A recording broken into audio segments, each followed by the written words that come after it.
Volví a casa y escuché risas en el salón. Mi hijo estaba llevando a alguien a ver la casa. Voy a venderla, mamá. De todos modos, te vas a morir pronto. Yo sonreí y le respondí, ¿seguro que no sabes que tu empresa está a punto de quebrar? Él se quedó en silencio, sin decir una palabra.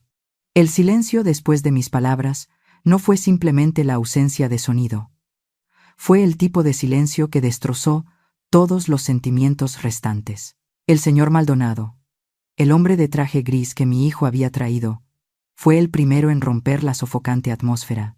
Tosió, un carraspeo que sonó fuera de lugar en el amplio salón. Señora Méndez. Ah, señora Sonia, tartamudeó, sus ojos yendo de mí a Andrés, llenos de vergüenza. Creo, quizás hoy no sea el momento adecuado.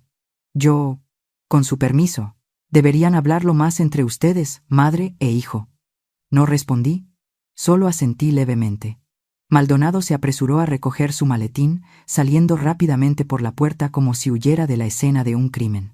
¿Entienden la sensación de mirar al hijo que pariste, al niño al que una vez cuidaste en cada uno de sus primeros pasos y que ahora se ha convertido en un extraño lleno de cálculos? Duele mucho, más que cualquier herida que haya experimentado en mi vida. Andrés no mostró miedo. Tampoco había ni un ápice de remordimiento en sus ojos negros, idénticos a los de su padre. Al contrario, me miró y se echó a reír. Una risa burlona, corta y amarga. Se dirigió al pequeño bar en la esquina de la habitación, donde exhibía las botellas de licor coleccionadas por mi difunto esposo. Andrés tomó la botella de tequila Don Julio 1942, el tipo de licor que su padre solo se atrevía a beber en las ocasiones más importantes. Llenó un vaso. «Mamá, menos drama», dijo, con la voz pastosa, el fuerte olor a alcohol impregnando el solemne espacio de la casa. «Estamos en estos tiempos. ¿Cuánto tiempo más vas a interpretar el papel de la mujer afligida? Nadie va a vivir en este museo anticuado sola». «¿Museo anticuado?» Soy Sonia Méndez, de 65 años, una arquitecta que ha dedicado toda su vida a diseñar hogares para otros.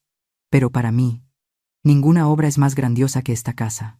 Me quedé inmóvil en el salón, dejando que mi mirada se deslizara por las paredes de piedra volcánica negra que mi propio esposo, Diego, había elegido bloque a bloque.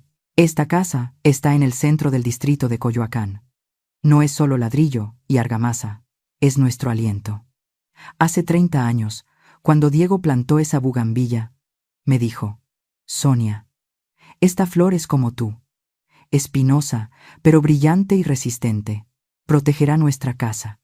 Y ahora, la persona que quiere destruir esa casa es nuestro hijo. Andrés. Lo llamé, tratando de contener el temblor en mi pecho. ¿Sabes lo mucho que tu padre se esforzó para construir este lugar? Cada ladrillo, cada árbol. Papá ya no está aquí, mamá. Me interrumpió, cruel y tajante. Y tú también estás vieja. Sé realista. El dinero para mantener esta casa se lo traga todo. Véndela, coge una buena cantidad de dinero y vete a Cuernavaca a vivir a tus anchas. Allí hay muchas viudas como tú, para jugar a las cartas y tomar té. Habló de mi vida como si estuviera reorganizando un montón de equipaje viejo que necesitaba desechar.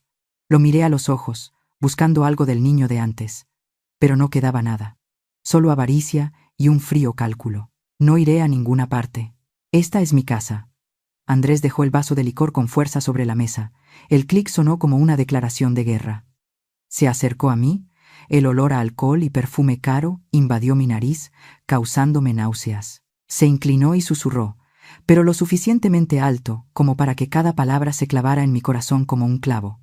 «Prepárate, mamá. Ya he recibido la señal del señor Maldonado». Mi corazón dio un vuelco. «¿Qué?» «Ya he recibido la señal. 500,000 pesos en efectivo». Se mofó, con la sonrisa de alguien que cree tener el control. «La semana que viene el abogado traerá los papeles. Solo tienes que firmar.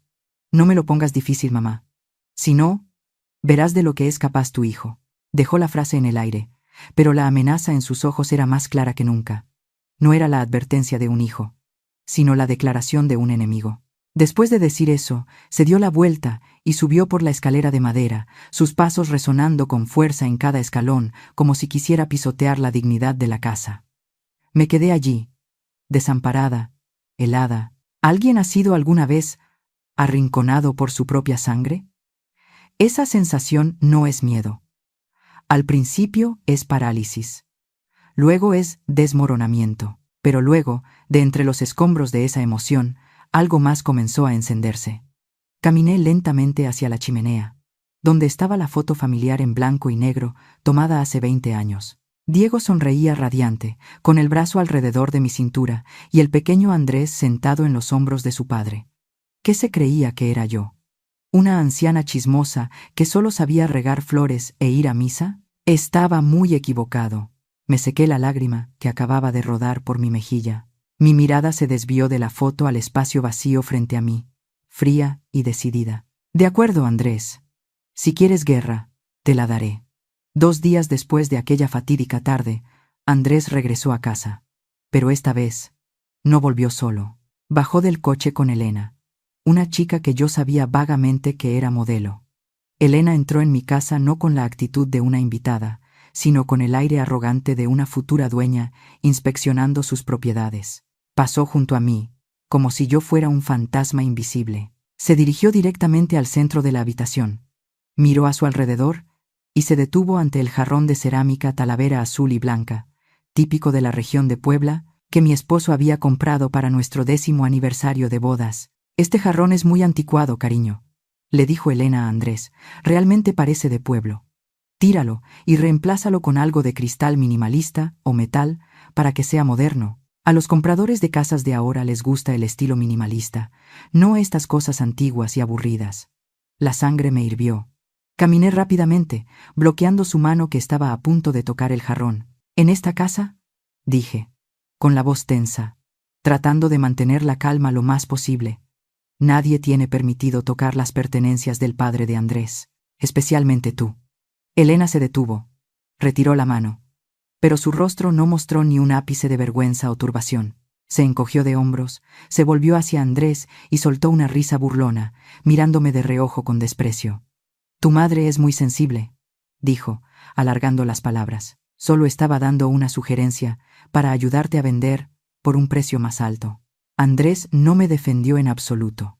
Solo le dio una palmadita en la cintura a Elena, riéndose. Bueno, déjame encargarme de eso. Tú sube y elige una habitación primero.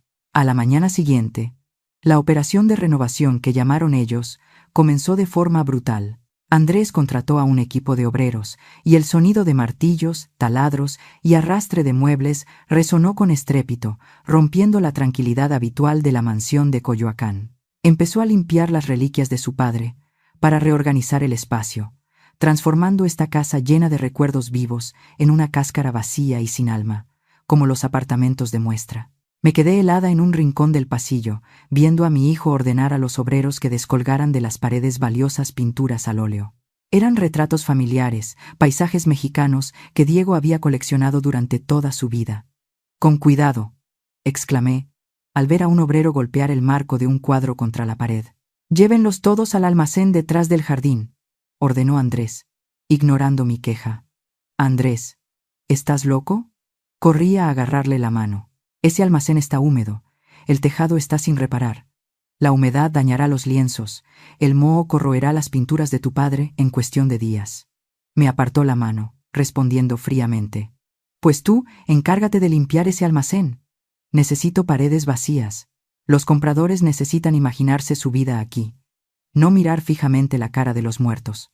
Me dolió, como si me hubieran despellejado, pero sabía que en ese momento la ira solo lo pondría en guardia. Me mordí el labio, retrocedí y observé en silencio cómo se llevaban cada pedazo del alma de la casa para arrojarlo a la oscuridad húmeda del almacén. Pero lo más terrible no fue la destrucción material, sino cómo comenzaron a atacar mi mente. A la hora de la cena, me obligaron a sentarme a la mesa con ellos. Andrés dijo que la familia necesitaba unirse, pero yo sabía que quería supervisarme. La cena transcurrió en una atmósfera sofocante. Elena ocupó el lugar de cabecera que era de mi marido, y Andrés se sentó enfrente. «Mamá», comenzó Andrés con un tono falsamente preocupado. «¿Dónde están tus gafas de lectura? ¿Por qué sigues entrecerrando los ojos?».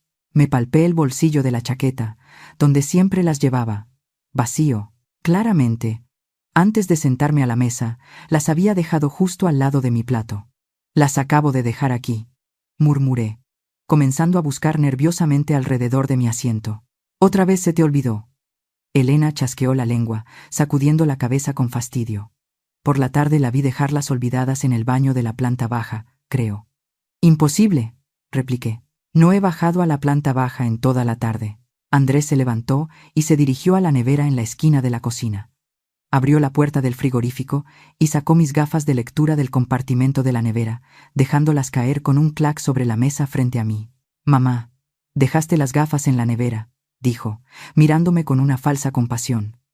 ¿Lo ves? Tu memoria está fatal. Ya estás confundiendo todo. Miré las gafas heladas sobre la mesa. Un escalofrío me recorrió la espalda.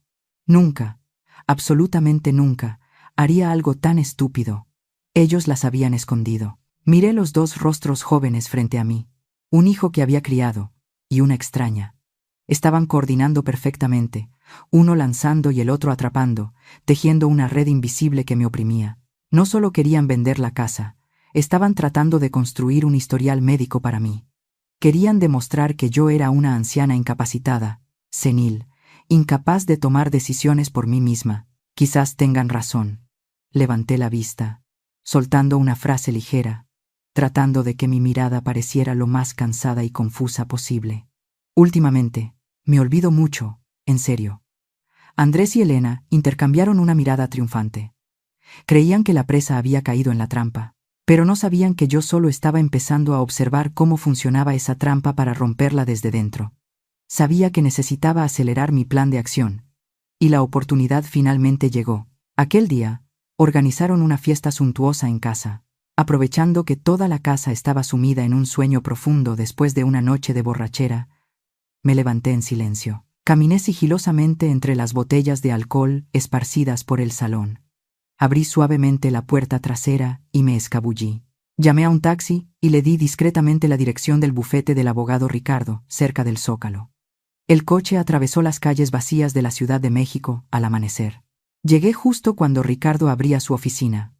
«Sonia», exclamó Ricardo al verme entrar, dejando a un lado la taza de café que sostenía. Me ofreció una silla. Su mirada llena de preocupación después de escuchar mi breve relato de los últimos días en casa. Me alegro de que haya podido venir. Lo que me acaba de contar, sobre Andrés, es realmente alarmante. Se dio la vuelta. Abrió la pequeña caja fuerte en la esquina de la habitación y sacó una gruesa carpeta, con la cubierta de color marrón oscuro. Esto es lo que me pidió que investigara sobre su hijo la semana pasada, dijo Ricardo con voz grave. Sonia, necesita prepararse mentalmente. La verdad es mucho peor de lo que imagina. Respiré hondo. Mis manos temblorosas abrieron la primera página. Lo que vi no eran los planes de negocio o los brillantes proyectos de inicio de los que Andrés solía alardear. En cambio, había números de deudas en rojo y nombres de pandillas que harían temblar a cualquier ciudadano. Andrés no invirtió nada. Ricardo señaló una línea subrayada en rojo. Es un adicto al juego, Sonia. Y lo que es peor, ha pedido dinero prestado a una pandilla de gota a gota. ¿Cuánto debe?, pregunté, con la voz quebrada. 5 millones de pesos, respondió Ricardo secamente. 5 millones de pesos. La cifra estalló en mi cabeza. Era una fortuna. La fecha límite es a finales de este mes, continuó Ricardo, pasando a una página con capturas de pantalla de mensajes amenazantes obtenidos del teléfono de un secuaz de la pandilla por el detective privado. Si no paga a tiempo, su vida no estará garantizada. Ya han empezado a enviar advertencias. Miré la foto de Andrés, tomada a escondidas, de pie, encorvado ante un hombre lleno de tatuajes en un callejón oscuro. El hijo que una vez había atesorado, ahora era patético, cobarde y asustado. ¿Y la otra chica? ¿Elena?, pregunté, aunque ya lo intuía vagamente. Ricardo sonrió débilmente, pasando a otra página del expediente con una foto de Elena. Ella no es una modelo prestigiosa. También es una deudora, pero a menor escala. Se aferró a Andrés porque pensó que era un niño rico, a punto de heredar una fortuna. Ella cree que después de vender la casa, Andrés la compartirá, y ella tendrá dinero para pagar sus propias deudas. 2 náufragos que se aferran el uno al otro. Sonia. Cerré el expediente, sintiendo un nudo de asco en la garganta. Mi hijo no solo quería vender la casa por avaricia, sino porque se había empujado a sí mismo al umbral de la muerte, y estaba dispuesto a sacrificar a su madre para salvar esa vida podrida. Pero, ¿cómo puede vender la casa si yo no he firmado ningún papel?, me pregunté.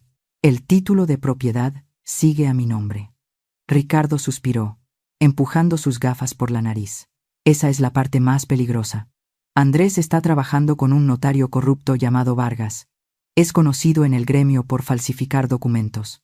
Sacó una fotocopia de un documento legal del expediente. Ellos ya han redactado esto. Ricardo señaló el título del documento. Contrato de donación. Donación. En él se establece claramente que usted, Sonia Méndez, transfiere voluntariamente la propiedad total de la casa a Andrés Méndez. Y mire abajo. Al final de la página estaba mi firma.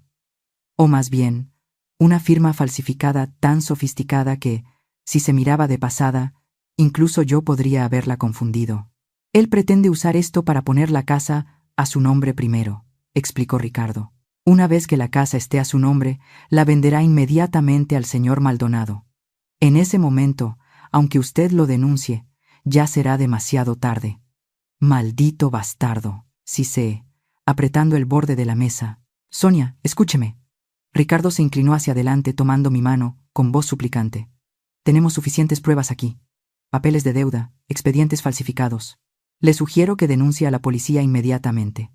Podemos arrestar a Andrés y a ese notario hoy mismo. No lo dude más, es demasiado peligroso para usted.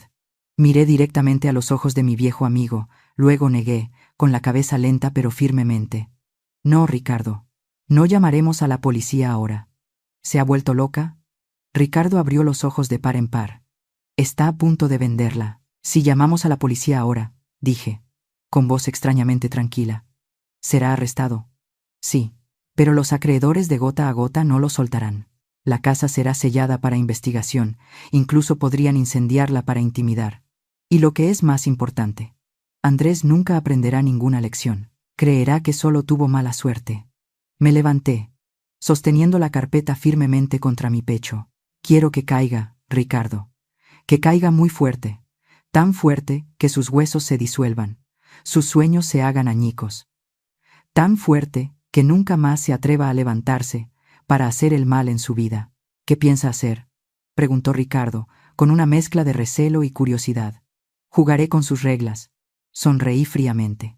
Al regresar a casa del despacho de Ricardo, cuando entré al salón y vi a Elena desmontando los últimos candelabros de bronce antiguos para reemplazarlos con luces LED modernas, no corrí a detenerla ni a regañarla como de costumbre. Simplemente me quedé allí, mirándola con una mirada lánguida y sin vida, y luego solté un suspiro profundo y melancólico. Bueno, como quieran, dije, con voz débil y temblorosa.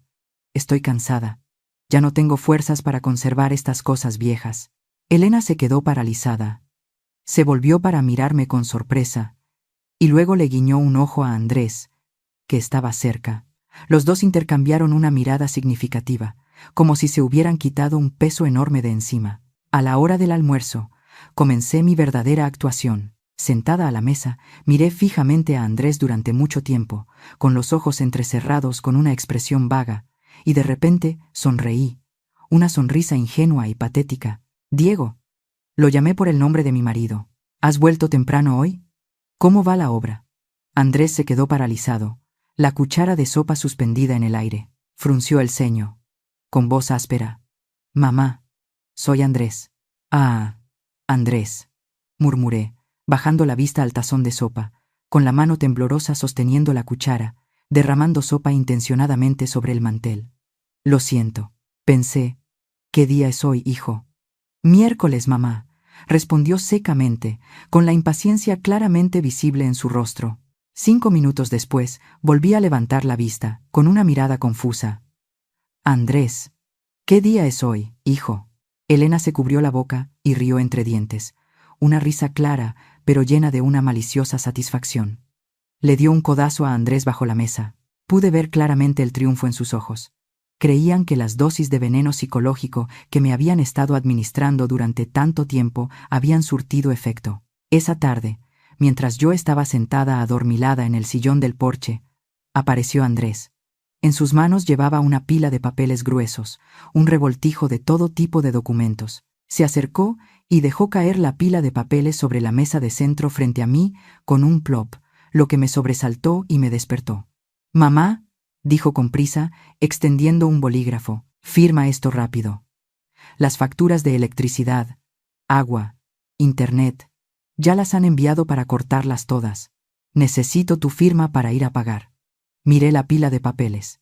Arriba estaba efectivamente una factura de electricidad, pero hábilmente escondidos debajo, asomando por detrás de las inofensivas facturas, había documentos legales densamente escritos con letras diminutas. Yo sabía perfectamente lo que eran: contratos de poder, certificados de propiedad y probablemente incluso el borrador del contrato de transferencia que Ricardo había advertido. «¿Tantos papeles, hijo?», pregunté, con voz temblorosa, buscando a tientas mis gafas de lectura. «Así son los trámites administrativos ahora, mamá. Muy complicados», insistió Andrés, pasando rápidamente las páginas, dejando solo el espacio en blanco para la firma al final de cada página. «Firma rápido, mamá. El cobrador está esperando en la puerta». Me puse las gafas y tomé el bolígrafo. Andrés se quedó a mi lado, conteniendo la respiración, observando cada uno de mis movimientos. Podía oír el latido de su corazón, fuerte, por la emoción y la avaricia. Empecé a firmar, trazo a trazo, pero no firmé el Sonia Méndez nítido y decidido de siempre.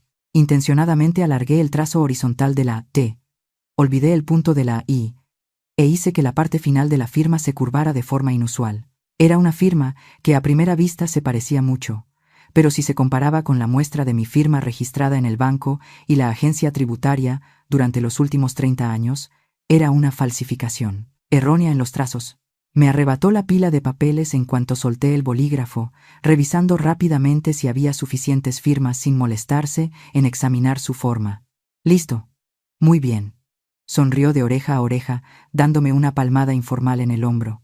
«Mamá, descansa». Esa noche, Andrés regresó a casa en un estado de euforia extrema. Descorchó una botella de champán, llenó una copa para Elena e incluso me ofreció un vaso de zumo. «Mamá», anunció, con voz estentórea y llena de autosuficiencia, «este fin de semana es el Día de Muertos. Creo que deberíamos organizar una gran fiesta. Hace mucho tiempo que nuestra casa no tiene muchos invitados». Sabía perfectamente lo que tramaba. Miré fijamente a los ojos de mi hijo.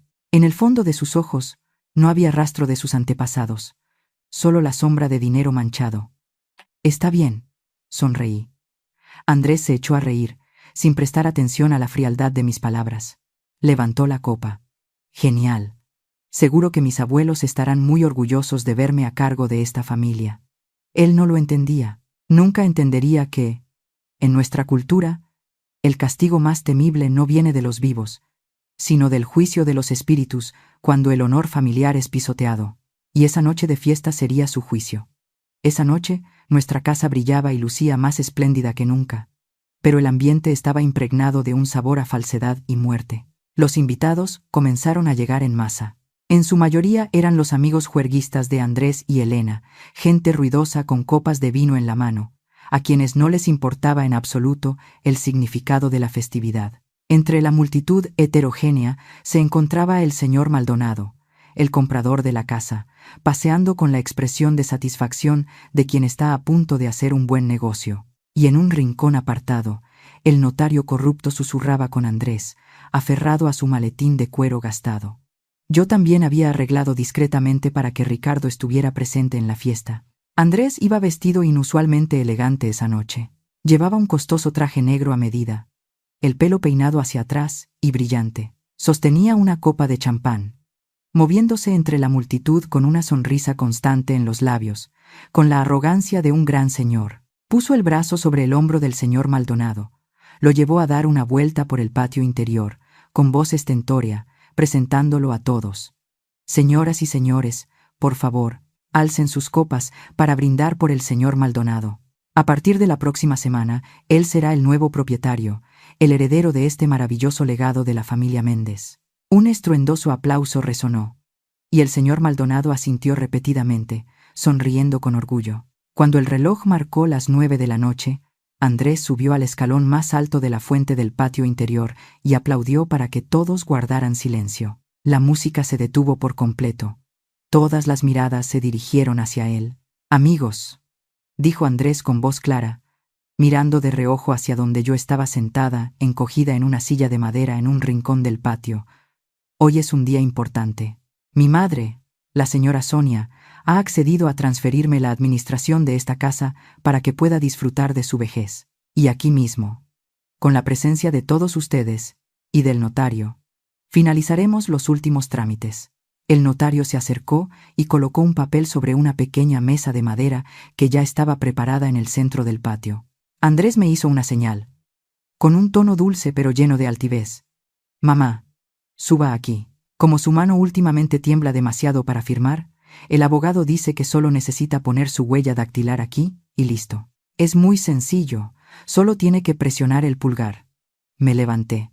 En lugar de la postura encorvada y achacosa que había interpretado durante toda la semana, caminé con la espalda recta y la cabeza alta. Esa noche vestía mi traje negro tradicional más elegante, con el pelo recogido en un moño que dejaba al descubierto mi rostro serio. Andrés me extendió una almohadilla de tinta roja con una mirada impaciente y codiciosa. Lo miré directamente a los ojos. En ese instante, me despojé por completo de la máscara de anciana senil. Andrés se detuvo. Su sonrisa se torció al sentir mi cambio repentino. «¿Crees que necesito ayuda para poner mi huella?», pregunté, con voz resonante, clara y firme, sin ningún temblor de la vejez. Sin esperar su respuesta, no tomé la almohadilla de tinta. En cambio, me di la vuelta y asentí hacia la oscuridad donde Ricardo estaba de pie. Inmediatamente, un fuerte haz de luz de un proyector de gran tamaño que Ricardo encendió. La primera imagen apareció nítida y clara, tan grande que cualquiera que estuviera más lejos podía leerla. Era un extracto detallado de las deudas de juego de Andrés, junto con un pagaré firmado por él con la notoria pandilla de prestamistas. La multitud comenzó a murmurar. Se escucharon exclamaciones de asombro. El señor Maldonado entrecerró los ojos. Su rostro comenzó a cambiar de color. Antes de que Andrés pudiera reaccionar, hice otra señal. Un sonido estridente resonó de los potentes altavoces que el propio Andrés había alquilado para la fiesta. Era su propia voz, riéndose con Elena. «Joder, con que la vieja firme este papel. La echamos a la calle. Ya no soporto el olor a persona mayor en esta casa». La voz cruel e ingrata resonó por las 4 paredes de piedra, golpeando los oídos de todos los presentes. El espacio se volvió silencioso, tan frío que daba escalofríos. Los amigos de Andrés bajaron la cabeza, mientras Elena retrocedía lentamente. Con el rostro pálido, Andrés se quedó paralizado, con la boca abierta pero sin poder pronunciar palabra. Sus manos y pies temblaban, como si le hubiera dado un ataque. En ese momento, Ricardo salió de la oscuridad. Se ajustó la corbata, con la imponente figura de un abogado experimentado. Llevaba una carpeta en la mano. Se dirigió directamente al notario que sudaba a mares, y luego se volvió para anunciar solemnemente a la multitud. «Señoras y señores, el documento de transferencia que el señor Andrés está tratando de obligar a su madre a sellar no tiene ningún valor. No es más que un trozo de papel sin importancia». Levantó una pila de documentos sellados en rojo, porque esta casa nunca fue propiedad personal exclusiva de la señora Sonia, para que ella pudiera donarla o transferirla. Desde hace 10 años, según la última voluntad de su esposo, esta casa fue puesta en un fideicomiso familiar. La señora Sonia solo es usufructuaria vitalicia. La propiedad real pertenece al fideicomiso, y nadie, ni siquiera ella, tiene derecho a venderla sin el consentimiento del Consejo de Administración del fideicomiso. Todos los documentos de compraventa que ustedes tienen en sus manos son basura. La declaración de Ricardo fue como una bomba que estalló en el patio. El señor Maldonado, quien un minuto antes soñaba con la nueva casa, ahora tenía el rostro lívido de ira. Se dio cuenta de que había dado una cantidad enorme de dinero como señal a un estafador que no tenía ni un palmo de tierra.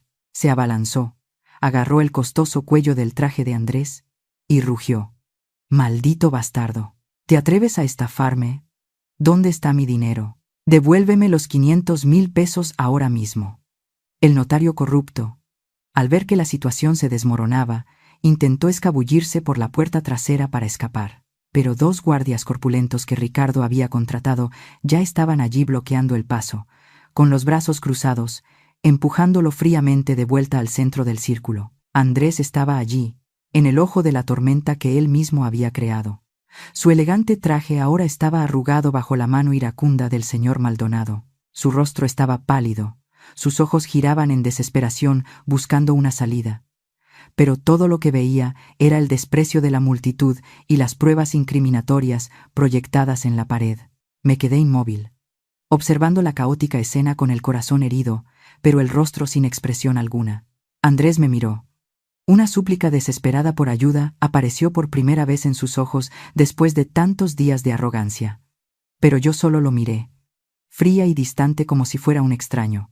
Levanté la voz, un tono grave y decidido que puso fin a todo el alboroto.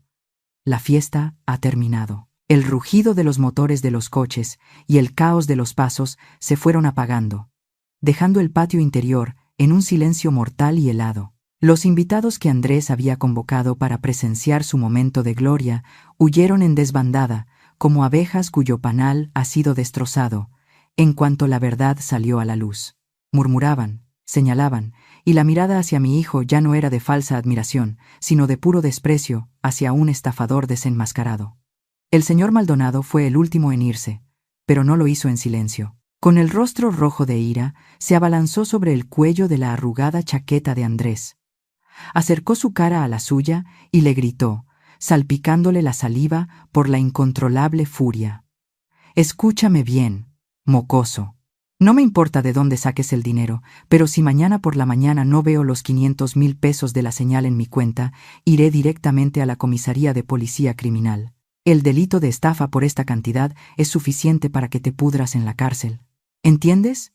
Empujó a Andrés con fuerza, haciéndolo caer de bruces sobre el suelo de baldosas, y luego se dio la vuelta refunfuñando y se fue. El espléndido patio interior de hace un momento ahora parecía un campo de batalla desolado. Entre los escombros, solo quedaban 4 personas: yo, Andrés, Elena y el abogado Ricardo. Vi a Elena acurrucada en un rincón del pasillo, sus ojos girando sin cesar, llenos de cálculo. Miró a Andrés, que se levantaba torpemente del suelo, y luego nos miró a mí y a Ricardo con miedo. Comprendió que el barco se estaba hundiendo, y las ratas siempre saben cómo abandonar el barco primero. Aprovechando que Andrés estaba con la cabeza entre las manos, presa del pánico, Elena se retiró sigilosamente hacia su dormitorio. Apenas unos minutos después, salió, con su bolso de marca abultado al hombro. Caminó muy rápido hacia la puerta trasera que daba al callejón. Andrés levantó la cabeza, justo a tiempo para ver la figura familiar que se alejaba a toda prisa. «Elena», llamó, con voz ronca y desesperada. «Elena, ¿a dónde vas? No te vayas, ayúdame». La chica a la que una vez quiso ofrecerle toda su fortuna no se volvió ni una sola vez. Aceleró el paso, el taconeo de sus zapatos resonó, y luego desapareció tras la puerta de hierro. Yo sabía lo que contenía ese bolso: el reloj Rolex de Andrés, el collar de oro de mi marido que él había robado, y cualquier cosa de valor que ella pudiera haber saqueado en unos pocos minutos. Abandonó al gran amor de su vida tirado en el barro de las deudas, sin siquiera mirar atrás. Abandonado, humillado y acorralado, Andrés se volvió para mirarme. Sus ojos estaban inyectados en sangre. Se abalanzó sobre mí, pero Ricardo se interpuso a tiempo. Andrés se detuvo. Me señaló con el dedo, gritando en su ira: «¿Estás contenta, Mira lo que has hecho. Me has arruinado. ¿Prefieres aferrarte a este montón de ladrillos y piedras sin vida antes que salvar la vida de tu propio hijo? ¿Todavía eres mi madre?». Su grito desgarró el silencio, resonando por las 4 frías paredes de piedra. Me quedé inmóvil, sin retroceder, mirando fijamente a mi hijo enloquecido. Mi corazón se encogió, pero mi razón estaba fría como el hielo. Sabía que en ese momento cualquier debilidad nos mataría a ambos. «No soy yo quien te ha arruinado, Andrés», le respondí. «Tú mismo te has arruinado desde el día en que pisaste el casino. No te he arruinado yo, sino que te estoy impidiendo vender tu alma al diablo». Señalé las sólidas paredes de piedra que nos rodeaban, la fuente, cada ladrillo bajo mis pies. «Esta casa es el sudor y las lágrimas de toda la vida de tu padre. Es un hogar, un refugio para esta familia, no un cajero automático para que saques dinero para pagar deudas de juego. Prefiero verte empezar de cero que verte vender el honor de tu padre para engordar a los usureros. ¿Empezar de cero? Andrés rugió de risa, una risa salvaje. ¿Crees que me dejarán en paz? No entiendes nada. Si no tengo dinero, moriré. ¿Y si muero? Esta casa tampoco servirá de nada. Cogió la botella de licor que quedaba en la mesa, rompió el fondo y se quedó con el cuello afilado. Su mirada se volvió salvaje, llena de intención asesina. Está bien. Si no puedo venderla, nadie la tendrá. La quemaré. Reduciré esta casa a cenizas. A ver qué te queda.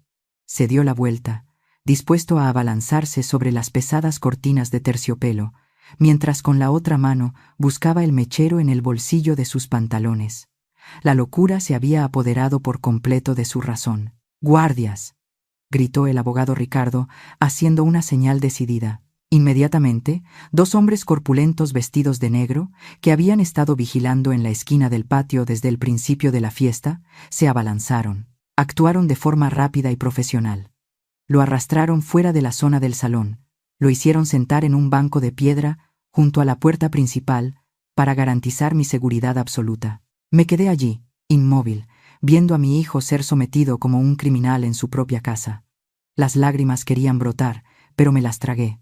Todavía no, aún no era el momento de llorar. De repente, un destello de luz brillante se coló por la rendija del grueso portón de roble. El rugido de un motor diésel se detuvo bruscamente justo delante de la casa. Ricardo y yo nos miramos. Ambos sabíamos quiénes eran. Por la rendija de la puerta vi una camioneta negra azabache, del tipo que suelen usar las bandas criminales. El cristal de la ventanilla estaba medio bajado. 2 hombres bajaron, sus brazos cubiertos de tatuajes con formas grotescas, visibles bajo la amarillenta luz de la calle. No tocaron el timbre, ni gritaron, simplemente se quedaron allí, apoyados en el coche, encendiendo cigarrillos y mirando fijamente la puerta de mi casa con la mirada de buitres esperando. Eran de la banda Gota a Gota, se habían enterado de que la venta se había frustrado, y venían a cobrar su deuda. Andrés, aunque estaba firmemente sujetado por los guardias, también había visto la escena a través de la rendija de la puerta. Su rostro, que antes estaba rojo de ira, de repente se volvió blanco como el papel. Un sudor frío le perló la frente. Dejó de forcejear, dejó de insultar, su cuerpo se relajó, temblando incontrolablemente. Entendió que las amenazas de su madre, o las humillaciones del señor Maldonado, no eran nada comparado con los hombres que estaban ahí fuera. Se le había acabado el tiempo, y la antigua pared de piedra que él tanto había despreciado, ahora era lo único que lo separaba de la muerte que lo esperaba en la puerta. La oscuridad cubrió la casa de Coyoacán, pesada y densa, como si quisiera devorar la poca luz que aún quedaba. Me senté sola en la habitación donde guardaba los recuerdos de Diego. El silencio era tal que podía oír el cansado latido de mi propio corazón. Mis dedos recorrieron el rosario de ébano, cuenta a cuenta, deslizándose por mis dedos fríos, pero la oración no podía escapar de mi garganta amarga. Me dolía, no un dolor físico, ni por el arrepentimiento de las sumas de dinero a punto de perderse. Me dolía la cruda verdad que acababa de revelarse. El hijo que había llevado y dado a luz, el niño que una vez se aferró a mi falda, dando sus primeros pasos en este mismo suelo de baldosas de barro, ahora ya no existía. En su lugar, había un hombre vil, egoísta y corrompido hasta la médula. Miré la vela parpadeante en el altar, los recuerdos volvieron como películas a cámara lenta. La risa cristalina del pequeño Andrés, cuando su padre lo llevaba a caballito, la mirada inocente, cuando me dio la primera flor silvestre que había recogido en el jardín. Esas bellas imágenes ahora estaban distorsionadas, rotas, en marcado contraste con su rostro retorcido por la avaricia y el miedo de hace un momento. Un suave golpe en la puerta interrumpió mis pensamientos. Ricardo entró, su rostro lleno de preocupación, marcado por las arrugas de la edad. «Sonia», dijo en voz baja, con un tono cálido pero urgente. «Esos 2 hombres siguen merodeando por la puerta. La situación no es nada segura. Creo que debería recoger sus cosas y marcharse temporalmente. Tengo un apartamento en las afueras. Podría quedarse allí unos días, hasta que todo se calme». Miré a mi viejo amigo, y luego alrededor del acogedor cuarto de oración. Cada foto, Cada objeto aquí era parte de mi ser, era testigo de mi vida y la de Diego. Gracias, Ricardo, respondí, con una voz extrañamente tranquila, pero no iré a ningún lado. Esta es mi casa, es mi fortaleza. No huiré como una perdedora ante extraños o ante mi propio hijo descarriado. Ricardo intentó decir algo más, pero se detuvo. Asintió respetuosamente a mi decisión y se retiró en silencio. Mientras tanto, en el dormitorio del piso de arriba, Andrés estaba bajo arresto domiciliario. 2 guardias corpulentos vigilaban estrictamente la puerta, impidiéndole salir ni un paso. Dentro de la oscura habitación, Andrés caminaba como un animal herido en una jaula. Sacó su teléfono, sus dedos temblorosos marcaron el número de Elena por 20ª vez. El abonado al que llama no está disponible. El mensaje de la operadora se repetía fríamente como una burla. Tiró con fuerza el teléfono sobre la cama y luego se abalanzó sobre la minicaja fuerte escondida detrás de un cuadro. Su mano tembló al girar la clave. ¡Clic! La puerta de la caja fuerte se abrió. Vacía, completamente vacía. La poca cantidad de dinero en efectivo que había logrado acumular a escondidas vendiendo algunas pequeñas antigüedades de la casa, su último fondo de emergencia, había desaparecido sin dejar un céntimo. Solo quedaba una nota adhesiva amarilla, pegada en el fondo de la caja fuerte, con unas palabras garabateadas, con lápiz labial rojo brillante. Lo siento, cariño, lo necesito más que tú. Andrés se desplomó en el frío suelo. La traición de Elena fue el golpe final, más cruel y definitivo que cualquier regaño. En la oscura soledad, por primera vez, Andrés se dio cuenta amargamente de la cruel verdad. Sin dinero, ni la ilusión de la fama. Él no era nada. Solo era un cascarón vacío, sin valor. En la planta baja, me levanté de la silla de oración. No podía seguir sentada lamentándome. Soy una madre, y por muy mal que esté mi hijo, no puedo quedarme de brazos cruzados viéndolo morir, pero salvarlo no significa tolerar sus acciones. Salí al salón, donde Ricardo estaba revisando papeles. Ricardo, lo llamé, con voz firme. Contacte al señor Maldonado ahora mismo. Dígale que acepto devolverle la totalidad de la señal de 500,000 pesos. Ricardo levantó la vista de golpe, sumamente sorprendido. Sonia, ¿de dónde sacará una cantidad tan grande? Es su dinero para la vejez. Usaré mi fondo personal de jubilación, respondí sin dudar. Haga la transferencia de inmediato, pero con una condición. Él debe retirar la denuncia, comprometiéndose a no llevar a Andrés a juicio penal por estafa. Quiero que el expediente legal de mi hijo esté limpio. De acuerdo, lo haré de inmediato. Asintió Ricardo, tomando su teléfono. ¿Y los prestamistas? 5 millones de pesos no es una cantidad pequeña. ¿Usted piensa? No, lo interrumpí, con la mirada fría como el acero. A esos gánsteres no les pagaré ni un céntimo. Absolutamente no. Pero Sonia, son muy peligrosos. Lo sé, dije, mirando directamente a los ojos de Ricardo. Lo salvo de la cárcel porque no quiero que el nombre de la familia Méndez sea deshonrado, pero no lo salvaré de las consecuencias de los errores que él mismo ha cometido con el mundo del AMPA. Si se atrevió a meterse con el diablo, tendrá que enfrentarse al diablo él solo. Si pago sus deudas esta vez, volverá a pedir prestado la próxima. Quiero que viva Ricardo, pero quiero que viva como un ser humano responsable, no como un parásito aferrado a la falda de su madre. Justo a las 9 de la mañana del día siguiente, el coche azul de la fiscalía se detuvo bruscamente frente al portón. Ricardo bajó junto a 2 funcionarios uniformados, con el rostro serio. Venían a hacer justicia, no por mí, sino por la dignidad de la ley que había sido manchada. Estaba en el balcón del 2º piso, mirando hacia el patio donde el notario corrupto era escoltado. Tenía la cabeza gacha, las manos esposadas, y arrastraba los pies pesadamente hacia el coche de policía. Se le retiraría la licencia profesional de forma permanente, y se enfrentaría a una pena de prisión por falsificación de documentos notariales.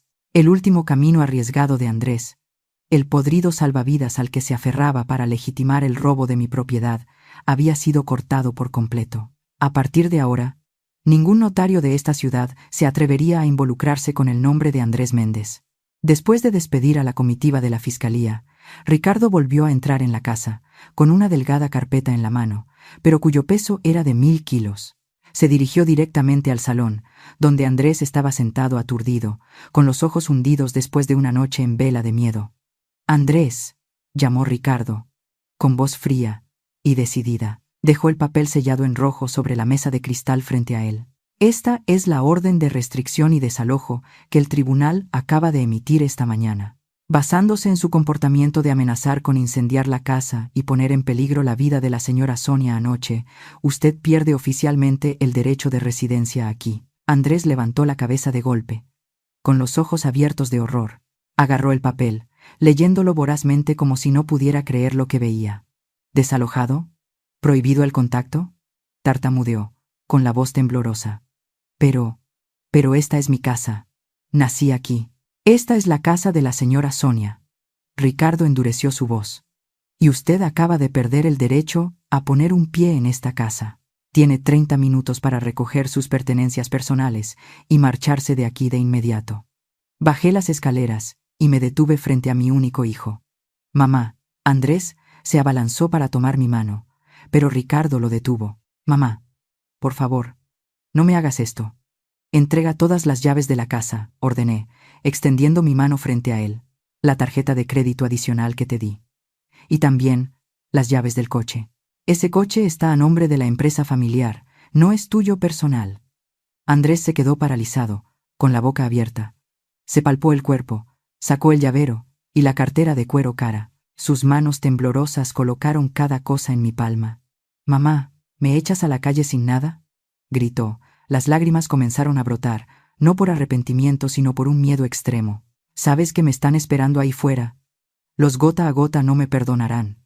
Me estás empujando a la muerte». «Ya tienes 35 años, Andrés», dije, con cada palabra lenta y clara. «Tienes manos y pies sanos.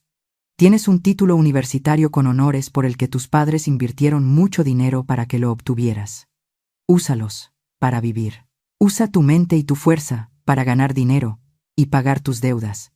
No uses trucos despreciables para robar a tu propia madre». «Pero mamá, se acabó el tiempo», interrumpió Ricardo, haciendo una señal a los dos guardias. «Acompáñenlo afuera». Los dos hombres corpulentos se acercaron, cada uno por un lado, y levantaron a Andrés. Él se debatió débilmente, sin dejar de suplicar y gritar. Lo sacaron del salón, cruzaron el patio interior lleno de bugambillas, pasaron por la fuente murmurante y lo empujaron por el grueso y pesado portón de roble. Me quedé inmóvil, escuchando los pasos que se alejaban. Y entonces, un fuerte bang resonó. La puerta se cerró, sellada de forma definitiva. Andrés se quedó solo en la acera soleada de la calle de Coyoacán.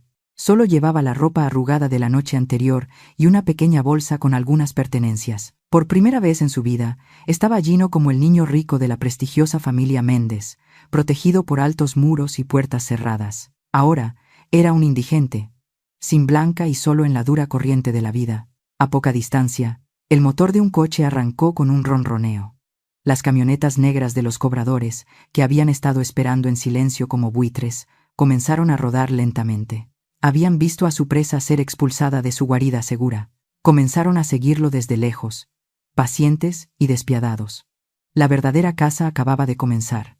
La Ciudad de México estaba en plena temporada de lluvias. Las tormentas tropicales aquí no son persistentes y suaves, sino que suelen caer como cascadas, lavando todo el polvo y los pecados de esta antigua ciudad. 2 días después de ser expulsado, en una noche de lluvia torrencial como esa, Andrés regresó.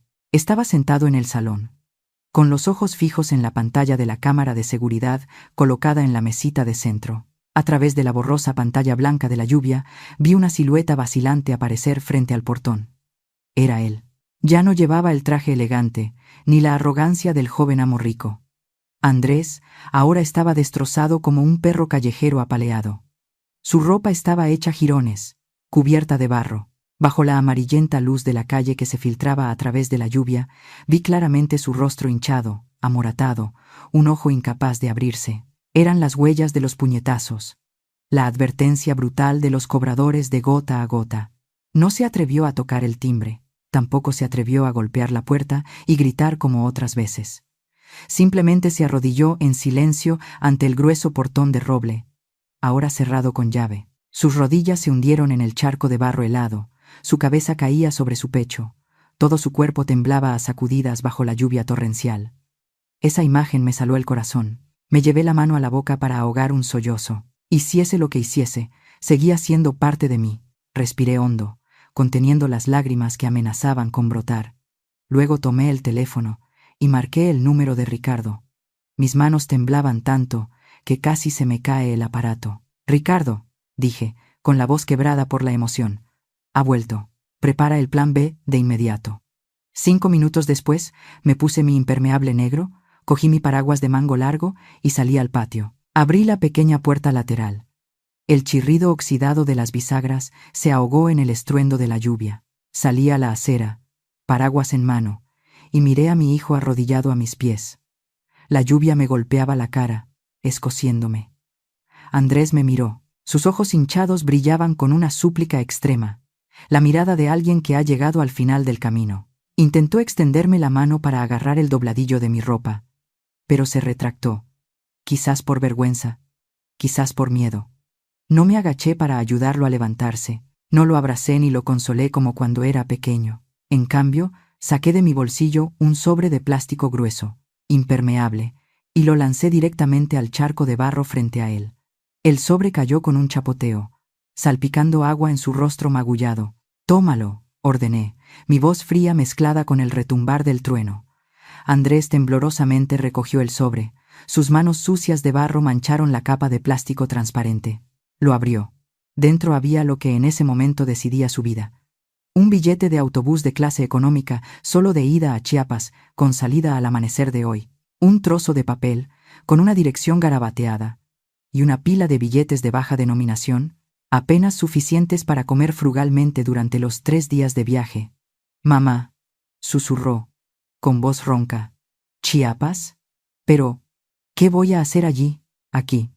Eres una presa fácil para los gánsteres. Te harán pedazos para cobrar la deuda», dije, mirándolo directamente a los ojos, con una mirada más severa que nunca. «Pero en Chiapas, eres un desconocido. Me he puesto en contacto con el señor Ernesto, el dueño de una gran plantación de café orgánico en la región. Él necesita gente para cargar, cavar la tierra, hacer los trabajos más duros que nadie quiere hacer. Salario bajo, trabajo pesado, sin aire acondicionado, sin buen vino, sin mujeres hermosas». Hice una pausa para que mis palabras penetraran en su aturdida mente. «Si quieres vivir, vete ahora mismo a la estación de autobuses del sur. He arreglado con Ricardo que use sus contactos para borrar tus huellas en la estación, para que los acreedores no puedan encontrarte en esa región montañosa. Pero debes recordar esto, yo no pago tus deudas. Tienes que trabajar tú mismo, ganar cada peso con el sudor de tu propia frente, para enviarme el dinero poco a poco, para pagar la deuda. Yo negociaré con ellos para pagar el capital por ti para salvar tu vida, pero tú me debes esta deuda de honor». Andrés apretó el sobre en sus manos. La lluvia le corría por la cara mezclada con lágrimas calientes. Me miró profundamente a los ojos. Esta vez, ya no vio a la madre amable, débil o que lo consentía incondicionalmente. Vio la imagen de su padre. El hombre fuerte que había construido todo su patrimonio desde cero, reflejada en los ojos severos de su madre. Vio amor, pero era el tipo de amor doloroso que obliga a cortar la carne podrida para salvar el resto del cuerpo. Lo entendió. Comprendió que este era el último salvavidas, el único camino de vida que su madre había canjeado por él con todo el honor y la reputación que le quedaban. Andrés asintió.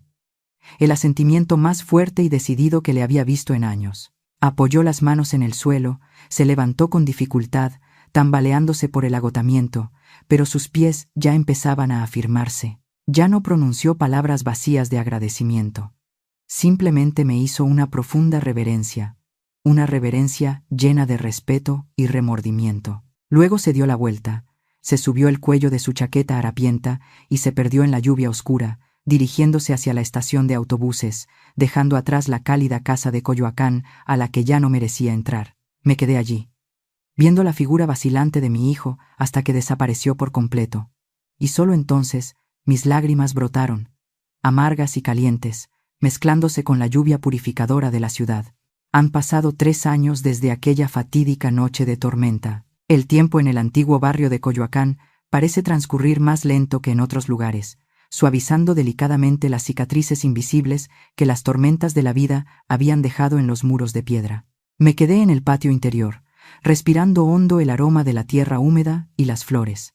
La casa ahora se había despojado por completo de la fría y sin vida capa de pintura blanca que Andrés le había impuesto. Había hecho que los obreros quitaran esa falsa cubierta, devolviendo a las paredes su cálido color original de barro cocido. La bugambilla, después de un tiempo de ser podada sin piedad, ahora se había expandido con fuerza, cubriendo un rincón del patio con vibrantes racimos de flores rosa púrpura, meciéndose con la brisa de la tarde, como pequeñas linternas. El murmullo de la fuente fluía. Un sonido familiar como el latido del corazón de la casa había vuelto, constante y pacífico.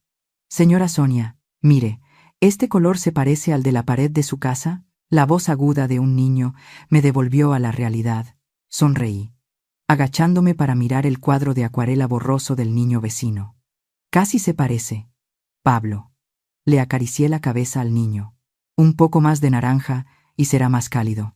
El patio interior de mi casa ya no era el lugar de fiestas ostentosas y vanidosas. Cada tarde abría el portón para recibir a los niños del barrio y enseñarles a pintar gratis. Sus risas inocentes llenaban los vacíos solitarios, disipando la atmósfera sombría de los viejos y oscuros días. Me miré en el reflejo de la fuente. Mi cabello se había vuelto más blanco. Las arrugas alrededor de mis ojos se habían profundizado, pero mi mirada había recuperado la serenidad. Ya no había ansiedad, ni el miedo de tener que enfrentarme a mi propio hijo. Solo quedaba la calma de alguien que ha superado la tormenta y ha anclado su barco de vida en un puerto seguro. Mientras me afanaba en guiar a los niños para que limpiaran sus pinceles, oí sonar el timbre de la puerta. El cartero familiar me saludó a través de la reja, con un pequeño paquete cuidadosamente envuelto en papel de estraza marrón. «Es para usted, señora Sonia», dijo, pasándome el paquete por los barrotes. «Viene de Chiapas. Huele muy bien». Mi corazón dio un vuelco, una sensación de emoción se coló en mi pecho que hacía mucho tiempo que no sentía. Con manos temblorosas, tomé el paquete. Sellos postales del sur pegados por todas partes en la caja, la dirección del remitente escrita con esmero, pero aún con el trazo áspero familiar. Andrés Méndez. Dejé que los niños se fueran temprano, luego me senté en la silla de ébano familiar junto a la fuente. Mis manos acariciaban el paquete, inhalando el penetrante aroma característico que emanaba del interior. Era el olor a café tostado, a tierra roja, a sol y viento de la meseta. Con cuidado, abrí el paquete con un cortapapeles. Dentro había una bolsa hinchada de granos de café, negros y brillantes, y una carta escrita a mano en papel cuadriculado de estudiante. Abrí la carta, la letra de Andrés apareció. Ya no era la cursiva descuidada de los días en que era un niño rico que firmaba cheques en discotecas. La letra ahora era firme, apretada sobre el papel, mostrando la dureza de una mano acostumbrada al trabajo pesado. «Querida mamá», comenzaba la carta, «escribo esta carta mientras descanso al mediodía en la colina de café. Mis manos ahora están completamente callosas. Mamá, las callosidades son gruesas, agrietadas y muy feas. Seguro que estas manos ya no pueden sostener una copa de vino con elegancia como antes. Pero ¿sabes qué? Por primera vez en 10 años, duermo bien. Me acuesto en el duro colchón de fibra de coco y duermo de un tirón hasta la mañana, sin sueños, sin sobresaltos por el sonido del teléfono de los cobradores. Me llevé la mano a la cara para secarme la lágrima que acababa de rodar por mi mejilla. La semana pasada, el señor Ernesto me llamó a su oficina. Después de 3 años cargando, cavando la tierra y secando los granos, ha decidido ascenderme a gerente de almacén. Dice que soy la persona más trabajadora y honesta de aquí. ¿Honesto? ¿Puedes creerlo? Un estafador como yo es elogiado por ser honesto. Te adjunto en este paquete el primer dinero que he ahorrado de mi salario de gerente. No es mucho, solo un grano de arena comparado con lo que he destruido. Pero esta es la deuda de honor que te pago. Todavía no me atrevo a volver, mamá. Me miro al espejo y todavía siento que no soy digno de estar frente al altar de papá. Pero quiero que sepas que estoy viviendo, realmente viviendo, no solo sobreviviendo como antes. Doblé la carta y la apreté contra mi pecho. Cada palabra suya era como una medicina que curaba las heridas de mi corazón que pensé que me llevaría a la tumba. Me levanté, llevé la bolsa de granos de café a la cocina. Vertí los granos marrones y brillantes en la moledora. El zumbido de la máquina, triturando los granos de café duros para liberar el aroma más fuerte y seductor. Preparé una taza de café negro caliente, sin azúcar, exactamente como Diego solía beberlo. Llevando la taza de café al patio interior, miré el cielo azul de México sin una sola nube. El sol de la tarde, dorado y radiante, cubría la casa con un halo brillante. Levanté la taza de café en alto, dirigiéndola hacia el espacio indefinido, donde creía que mi marido me observaba. «Lo hicimos, Diego», susurré, con la voz ahogada pero llena de orgullo. «Se ha convertido en un hombre. No con dinero ni fama, sino con el trabajo de sus propias manos». Tomé un sorbo de café. El sabor amargo se extendió por mi lengua, pero el regusto era extrañamente dulce y profundo. Era el sabor de la madurez, del arrepentimiento y del renacimiento. Me senté allí, contemplando serenamente mi sólida casa. Estas paredes de piedra habían sido testigos de la partida de Diego, la traición de Andrés, y ahora el renacimiento de toda una familia. La tormenta había pasado, llevándose lo falso y lo débil, dejando solo lo más auténtico y resistente. Sabía que, un día no muy lejano, aquel portón de roble se abriría de nuevo, y mi verdadero hijo regresaría a casa. Pero hasta entonces, yo estaría aquí, manteniendo el fuego en la chimenea siempre cálido y la bugambilla siempre radiante, como una promesa de un refugio de paz eterna. Y así pasó el tiempo. Han transcurrido 5 años desde el día en que cerré el portón de roble a Andrés. Las cartas seguían llegando puntualmente cada mes, acompañadas de sumas de dinero que aumentaban progresivamente. Pero las palabras escritas en el papel, por muy sinceras que fueran, no podían calmar el anhelo de una madre por ver a su hijo en carne y hueso. Decidí ir a Chiapas. Sin avisar, el autobús de larga distancia me llevó lejos del ruido y la contaminación de la Ciudad de México, adentrándome en la majestuosa región montañosa del sur. Chiapas me recibió con el frío punzante de la niebla y el penetrante aroma de la tierra roja basáltica húmeda. El señor Ernesto, mi viejo amigo el dueño de la plantación, me recibió en la estación con su viejo jeep embarrado. «No lo reconocerá, Sonia». Ernesto rió entre dientes, con un puro entre los labios. «Ya no es el niño rico que me confió antaño». El coche se detuvo en la puerta de la plantación. Ante mis ojos se extendían interminables colinas de cafetos verdes, en plena temporada de cosecha.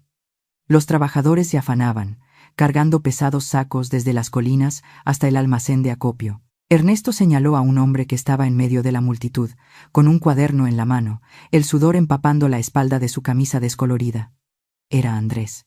Su piel estaba curtida por el sol y el viento, su barba era espesa, y sus músculos se marcaban bajo las mangas remangadas de su camisa. Estaba agachado, no para regañar, sino para ayudar a un anciano trabajador que había resbalado con un saco de café. Le dio una palmada en el hombro, riendo a carcajadas. Una risa fresca y libre, muy diferente de la sonrisa burlona que solía mostrar con una copa de vino caro años atrás. Me quedé inmóvil junto a la valla, con un nudo en la garganta pero el corazón rebosante de alegría. No vi a mi hijo, sufriendo como había temido. Vi a un hombre que se mantenía firme sobre sus propios pies. Él levantó la vista y me vio. Por un segundo. La sorpresa apareció en su rostro demacrado, y luego estalló en felicidad. Corrió hacia mí, sin dudarlo, y me abrazó. El olor a sudor, a café crudo y a sol, se impregnó en él. Para mí, en ese momento, era el aroma más delicioso del mundo, más fragante que cualquier perfume de lujo que hubiera usado. «Mamá». Su voz era grave y cálida. Sus manos callosas y ásperas como la corteza de un árbol me apretaron las mías. Acaricié esas callosidades, medallas de trabajo. «¿Has adelgazado?», dije, tratando de mantener un tono tranquilo. «¿Pero te ves feliz». Nos sentamos en los escalones del almacén. Andrés me sirvió un vaso de agua fresca. «¿Has venido a recogerme, mamá?», preguntó, con un atisbo de duda en sus ojos. «He venido a ver cómo vives. El portón de la casa de Coyoacán siempre está abierto. Ya lo sabes. Ya has pagado casi todas tus deudas. Tienes derecho a volver». Andrés miró las colinas de café que se extendían hasta donde la vista alcanzaba, en silencio durante mucho tiempo. Luego negó con la cabeza. Una leve sonrisa apareció en sus labios. «Todavía no es el momento, mamá. Aún no puedo volver». «¿Por qué?», me sorprendí. ¿No extrañas tu casa? Claro que sí, mamá. Todas las noches sueño con la bugambilla y la fuente. Pero aquí he encontrado algo que en Coyoacán nunca pude tener. Señaló una pequeña casa a medio construir al final de la plantación. Yo y los demás estamos construyendo una escuela para los hijos de los trabajadores. Son demasiados los que no tienen educación. Uso los conocimientos que me enseñaste y el dinero que gano para poner los cimientos, levantar las paredes. Allí siento que tengo valor. Se volvió para mirarme, con los ojos brillando de fe. Antes, quería vender tu casa, porque pensaba que el valor de una persona residía en la cantidad de dinero que poseía. Quería quemar etapas, quería disfrutar sin trabajar. Pero cuando cavé la tierra para plantar un árbol con mis propias manos, esperé 3 años para que diera fruto y luego lo coseché yo mismo. Entonces entendí. El valor no está en el destino, sino en el sudor que derramas durante todo el viaje. No me castigaste al echarme, me diste una nueva vida. Miré a mi hijo, sintiéndome de repente pequeña ante su enorme crecimiento. Yo le había enseñado a construir una casa, pero fue la dura vida aquí lo que le enseñó a construir su carácter. Salí de Chiapas esa tarde sin Andrés. En el viaje de regreso no sentí tristeza ni soledad. Me di cuenta de que el mayor legado que los padres dejan a sus hijos no es una casa de piedra, cuentas bancarias o valiosas antigüedades. El mayor legado es la capacidad de mantenerse firme cuando llega la tormenta, la autoestima forjada a través de las dificultades, y un corazón que sabe conmoverse ante el dolor ajeno. Andrés aún no ha regresado a mi casa, pero ha regresado a su mejor versión. Y para una madre, ese es el regreso más completo. La casa de Coyoacán seguirá esperando, pero ahora ya no es una propiedad para heredar, sino un puerto seguro que espera el regreso de un hombre de verdad. Gracias por escuchar hasta el final. Si esta historia ha tocado tu corazón, compártela con tus seres queridos. A veces una sola historia es suficiente para aliviar un día agotador. Comparte tus historias familiares o las de tus seres queridos. Y escucha los viajes de mujeres que han transformado el dolor en fuerza, el daño en sabiduría. Cada día una mujer. Cada día una lección de valentía y dignidad. Que la gracia de Dios esté contigo. Nos vemos en la próxima historia.